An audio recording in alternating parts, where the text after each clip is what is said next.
Em uma manhã comum de maio de 2009, em uma pacata cidade de Illinois, Chris Coleman, um homem respeitado e pai de família, saiu de casa para mais um dia de exercícios. Horas depois, a tranquilidade suburbana foi destroçada pela descoberta de um crime que chocaria a nação. Sua esposa e 2 filhos pequenos, brutalmente assassinados em sua própria casa. O que inicialmente parecia um trágico ataque de um assassino desconhecido, logo se revelou um complexo emaranhado de mentiras, traição e segredos obscuros. À medida que as evidências se acumulavam, o retrato do pai amoroso começou a desmoronar, expondo um homem disposto a qualquer coisa para escapar de uma vida que ele próprio ajudou a construir. No centro dessa história perturbadora, a verdade sobre Chris Coleman se tornaria um pesadelo que ninguém poderia prever. Naquela manhã, Chris Coleman estava visivelmente perturbado.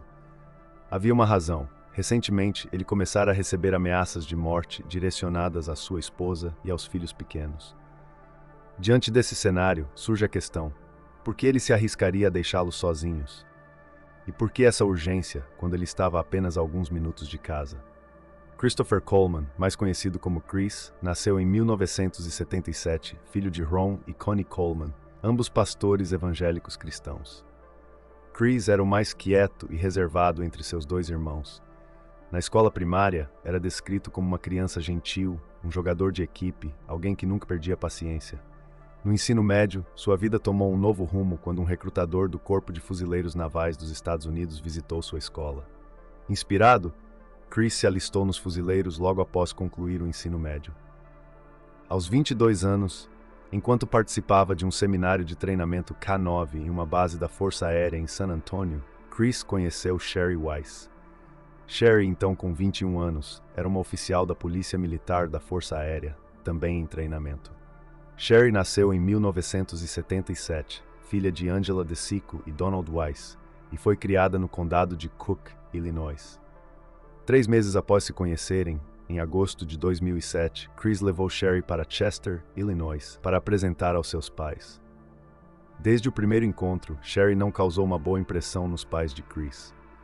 Ron Coleman, o pai de Chris, recorda que ela parecia uma garota mundana, vestindo shorts curtos e exibindo uma tatuagem na perna. Ela não era a pessoa que imaginavam que Chris escolheria. Apenas um dia após essa reunião, o casal decidiu fugir para Chicago e se casar. Mais tarde, os pais de Chris afirmariam que ele se arrependeu imediatamente, dizendo que lamentava a decisão. Pouco depois do casamento, os pais de Chris souberam que Sherry estava grávida. Em 1998, Chris e Sherry deram as boas-vindas ao primeiro filho, Garrett, seguido pelo nascimento de Gavin em 2000. A família se estabeleceu em uma casa confortável de 2 andares em Columbia, Illinois, não muito longe de Chester, onde os pais de Chris viviam. Chris conseguiu um emprego como assistente pessoal e guarda-costas de Joyce Meyer, uma popular televangelista e chefe do Ministério Cristão Internacional Joyce Meyer Ministries. Inicialmente, Chris foi contratado para a equipe de segurança, mas logo foi promovido a guarda-costas pessoal, recebendo um salário de $100.000 por ano e acompanhando Joyce em suas viagens ao redor do mundo para palestras.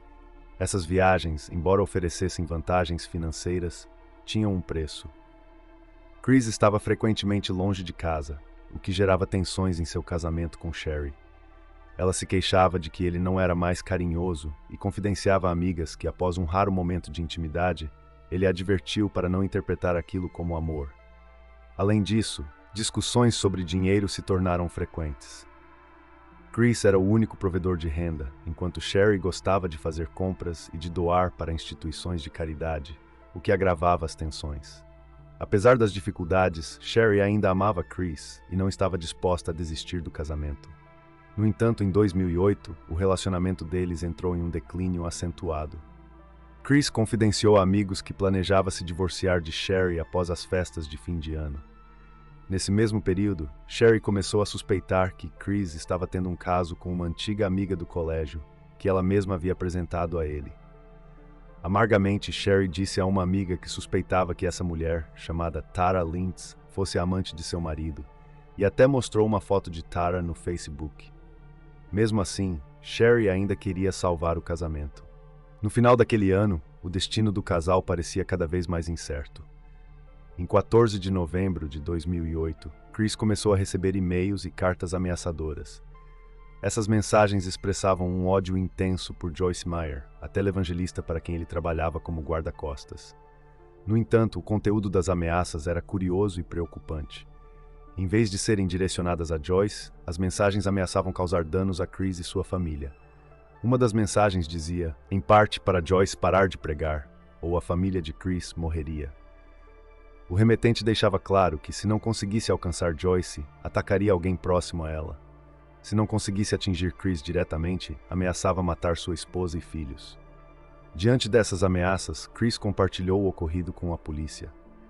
Coincidentemente, um sargento detetive morava do outro lado da rua de sua casa e, preocupado, decidiu instalar uma câmera de vigilância para monitorar a residência e a caixa de correio de Chris.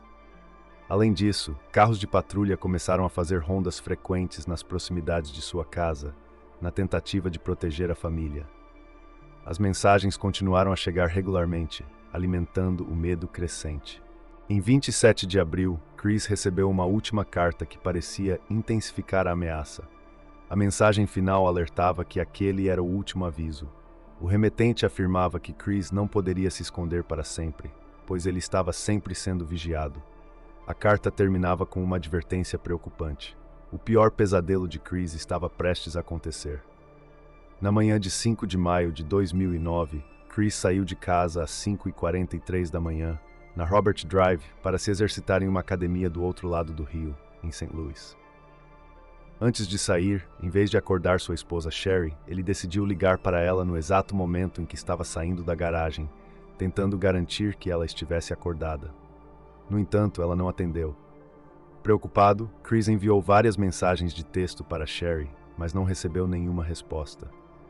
Em sua última mensagem, ele expressou sua preocupação, dizendo que sabia que ela estava cansada na noite anterior, mas que ele estava a apenas 5 minutos de terminar o exercício cardiovascular e em breve estaria em casa. Ele também pediu que ela acordasse as crianças. Mais tarde, Chris relataria à polícia que estava inquieto com a falta de resposta de Sherry, mas mesmo assim continuou seu treino. Após completar mais 15 minutos de exercícios, ele começou o trajeto de volta para casa. Às 6h43 da manhã, Chris ligou para seu vizinho, o sargento detetive Justin Barlow, pedindo que ele verificasse Sherry e as crianças, já que não estava conseguindo nenhuma resposta. Chris disse a Barlow que estava a caminho de casa e que chegaria em cerca de 5 minutos. Os registros da torre de celular mostram que, após essa ligação, Chris passou pela saída da rodovia e, logo em seguida, fez uma chamada adicional para o Departamento de Polícia de Columbia, pedindo que eles também verificassem sua família. Enquanto isso, Barlow e outro oficial da polícia se dirigiram à casa dos Coleman. Ao chegarem, descobriram que uma janela do porão na parte de trás da casa estava aberta, com a tela removida. Percebendo que algo estava errado, os policiais imediatamente pediram reforços e entraram na casa pela janela aberta. Assim que entraram, foram recebidos por um forte cheiro de vapores de tinta spray. Nas paredes, encontraram várias mensagens escritas em tinta vermelha, incluindo frases como "Eu estou sempre observando", "Você pagou" e outras frases acompanhadas de palavrões e ameaças. Chris chegou em casa às 6h56 da manhã, levando 13 minutos para percorrer o que deveria ser um trajeto de apenas 5 minutos. A polícia o instruiu a esperar do lado de fora enquanto eles inspecionavam a casa, suspeitando que o que encontrariam lá dentro seria perturbador. Pouco depois, os policiais descobriram os corpos de Sherry, de 31 anos, Garrett, de 11 anos, e Gavin, de 9 anos, todos estrangulados. Enquanto os oficiais retornavam ao andar de baixo, um deles alertou os outros de que aquela cena seria difícil de lidar. Quando informaram Chris de que sua família não havia sobrevivido, ele não perguntou o que havia acontecido, quem era o responsável ou como haviam morrido. Em vez disso, sentou-se no chão e começou a chorar, ligando em seguida para seu pai. No local, observadores notaram arranhões nos braços de Chris e chamaram a atenção dos oficiais para isso. Mais tarde, quando Chris estava sendo atendido por uma ambulância, ele olhou para as marcas vermelhas em seu braço direito e perguntou como elas haviam aparecido ali. Em seguida, começou a bater com os punhos na maca, numa tentativa de justificar os arranhões, afirmando mais tarde que foi assim que os adquiriu. Chris foi levado ao Departamento de Polícia de Columbia para ser interrogado e deu seu relato sobre o que teria acontecido naquela manhã.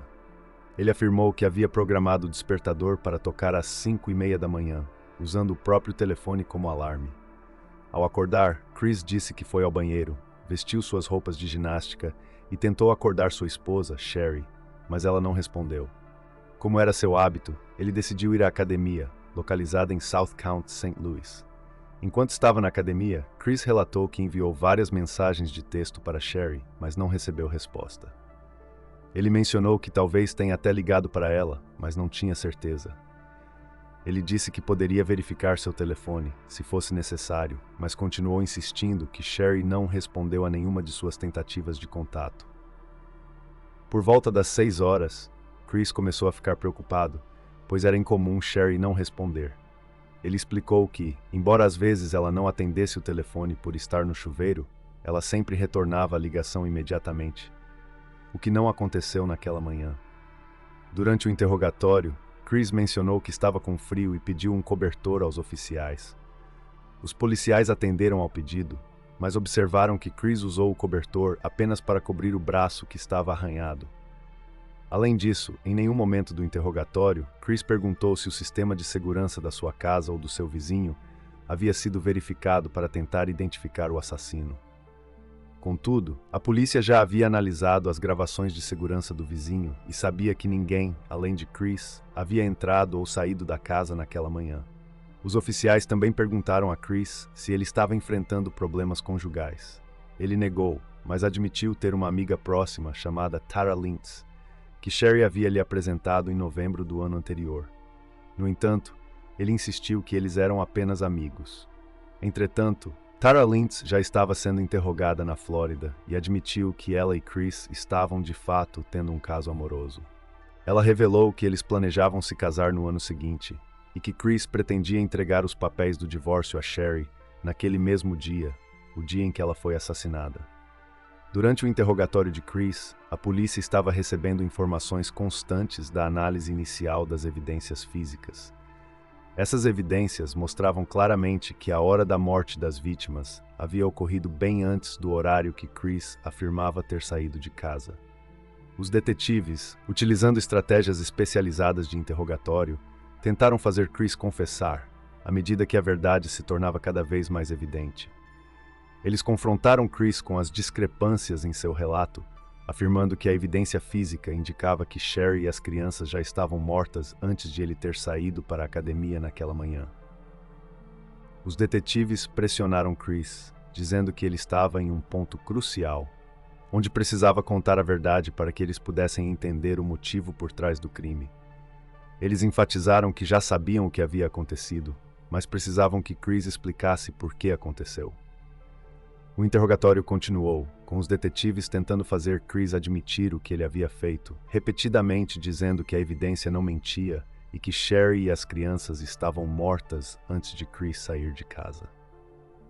Chris foi confrontado durante o interrogatório pela polícia, que insistia que sua esposa e filhos já estavam mortos quando ele saiu de casa naquela manhã. Eles pressionaram Chris a admitir o que havia ocorrido, alegando que as provas não mentem e que ele precisava ser honesto. A todo momento, os investigadores tentavam arrancar uma confissão, questionando o que havia acontecido em sua vida que poderia tê-lo levado a cometer um crime tão terrível. Eles enfatizavam que não havia como voltar no tempo, que o único caminho agora era seguir em frente e entender por que aquilo aconteceu. Apesar das tentativas de apelo emocional e da insistência dos detetives, Chris se manteve firme em sua versão dos fatos. Ele repetiu várias vezes que estava dizendo a verdade e que não havia se envolvido na morte de sua família. Mesmo após horas de pressão psicológica, Chris negou qualquer envolvimento no crime, afirmando repetidamente que Sherry estava viva quando ele saiu de casa naquela manhã. Em 9 de maio de 2009, 4 dias após os assassinatos, Chris ainda não havia confessado. Embora as evidências apontassem diretamente para ele como o responsável pelos crimes, a polícia não tinha provas suficientes para prendê-lo naquele momento. Após 6 longas horas de interrogatório, Chris foi liberado. No mesmo dia, um funeral foi realizado para Sherry, Gavin e Garrett no cemitério Evergreen, em Chester. 2 dias após o funeral, os corpos foram levados para um subúrbio de Chicago para uma cerimônia de visitação, mas Chris não compareceu ao serviço. Poucas semanas depois dos assassinatos, amigos e familiares ficaram indignados ao descobrir que Chris havia desmontado e jogado fora o memorial que os enlutados haviam montado no jardim da frente de sua casa, além de ter removido várias caixas com seus pertences. Enquanto isso, os detetives do caso continuavam a reunir evidências. Eles estavam determinados a construir um caso sólido contra Chris, esperando que os resultados forenses e a investigação detalhada trouxessem à tona a verdade. À medida que todas as provas foram sendo analisadas, uma imagem clara do que realmente aconteceu começou a se formar, com detalhes que condenavam cada vez mais Chris. As investigações revelaram que Chris havia começado um caso extraconjugal com Tara Lintz, uma amiga de sua esposa, em novembro de 2008. Eles se encontraram em segredo em locais como o Arizona e o Havaí e trocavam mensagens de texto de conteúdo pornográfico, além de compartilharem imagens e vídeos comprometedores. Chris e Tara já tinham planos para se casar em janeiro de 2010, enquanto ele ainda era casado com Sherry. O relacionamento extraconjugal de Chris com Tara se desenrolava enquanto ele continuava a viver com sua família. Inclusive, os Colemans tinham planejado uma viagem para Disney World em julho de 2009, o que tornava ainda mais chocante o contraste entre a vida pública de Chris e suas ações ocultas. A investigação da polícia continuou a reunir as peças do quebra-cabeça, enquanto a verdade por trás dos assassinatos de Sherry, Gavin e Garrett Coleman se tornava cada vez mais evidente. A imagem que emergia das evidências era de um homem duplo, preso entre sua vida familiar e suas ambições e desejos secretos, culminando em uma tragédia que chocou todos ao seu redor.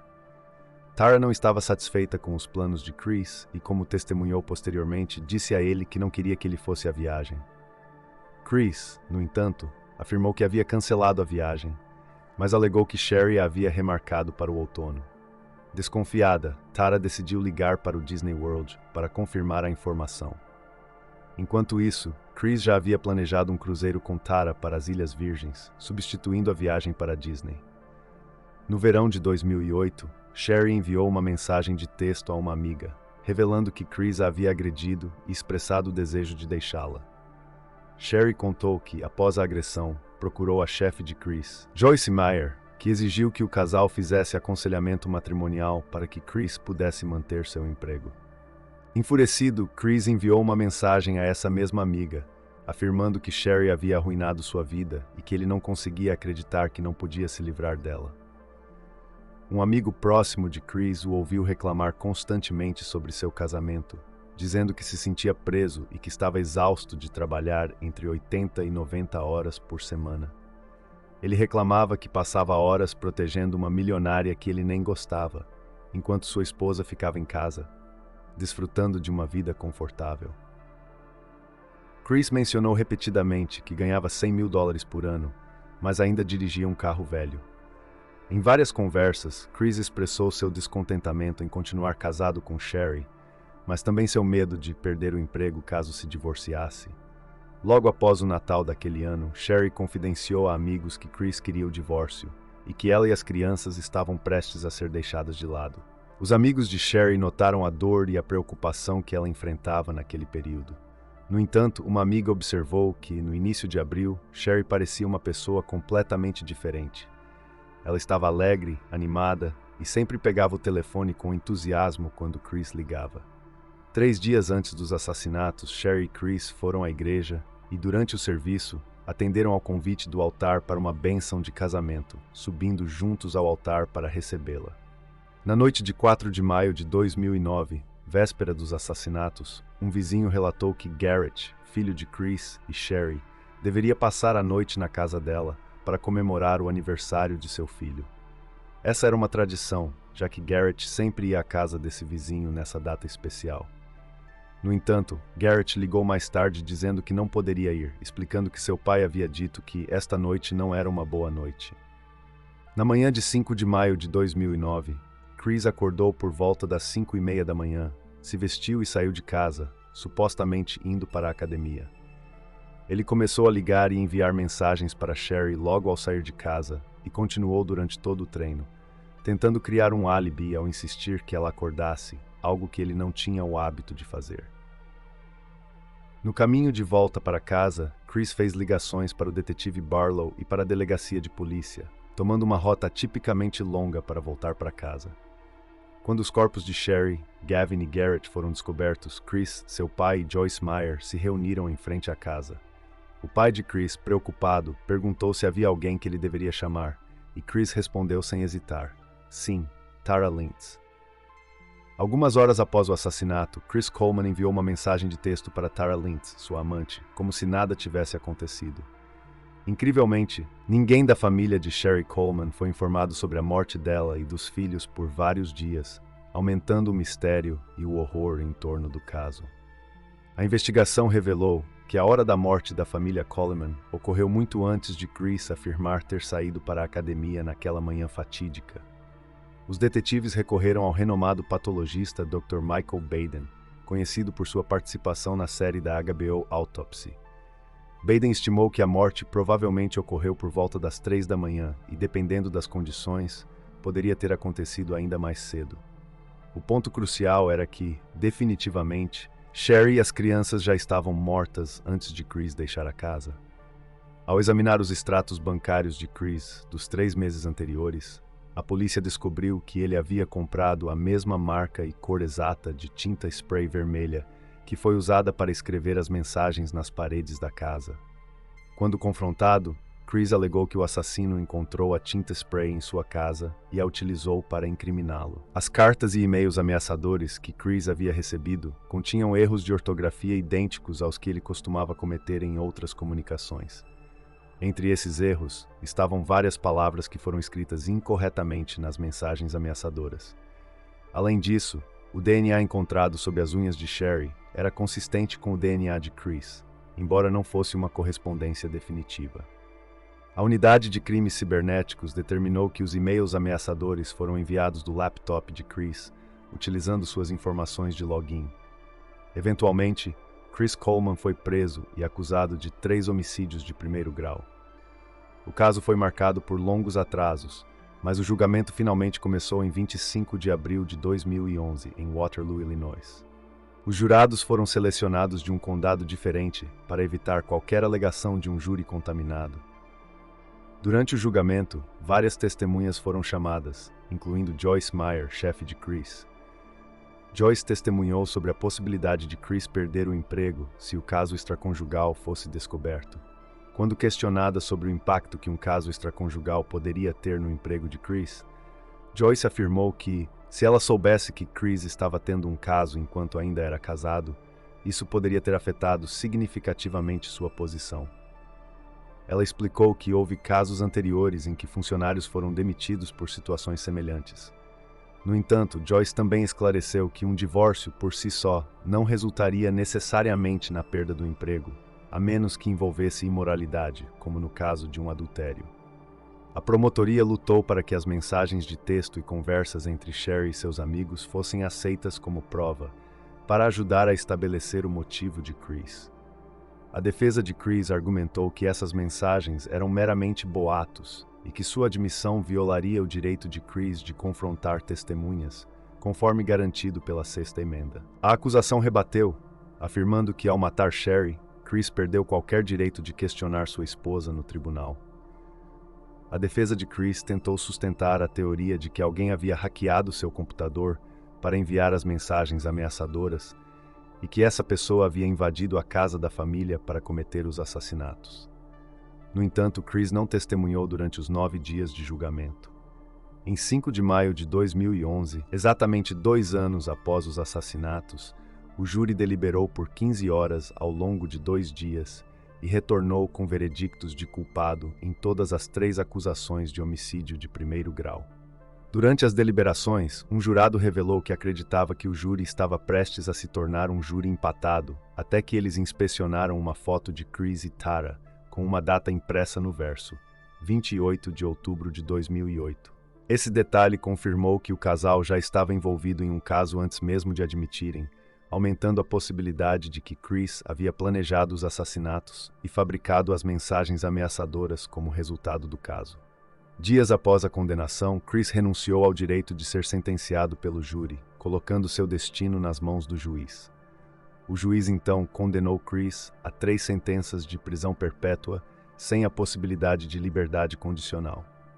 Mesmo que o juiz tivesse optado pela pena de morte, isso não teria importância, já que o governador de Illinois havia assinado uma legislação alguns meses antes, abolindo a pena de morte no estado.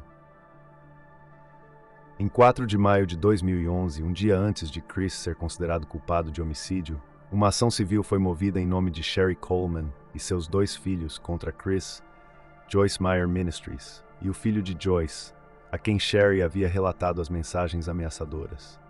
Inicialmente, o caso foi rejeitado pelo juiz, que alegou que não havia como o ministério prever que Chris mataria sua família.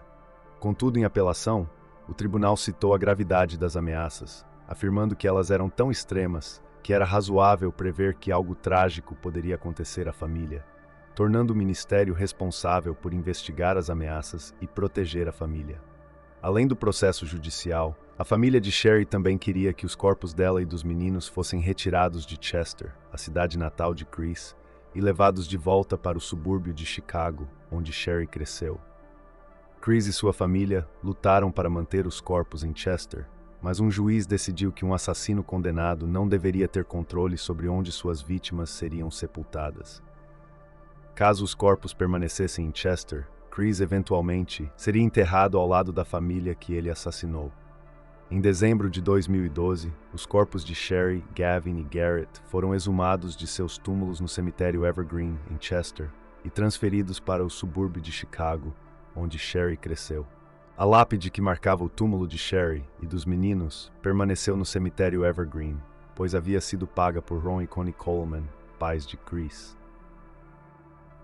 Durante todo o processo, Ron e Connie mantiveram sua crença na inocência de Chris, chegando a culpar Sherry pelo caso extraconjugal de Chris, alegando que ela nunca o elogiava e sempre o criticava por não ser carinhoso.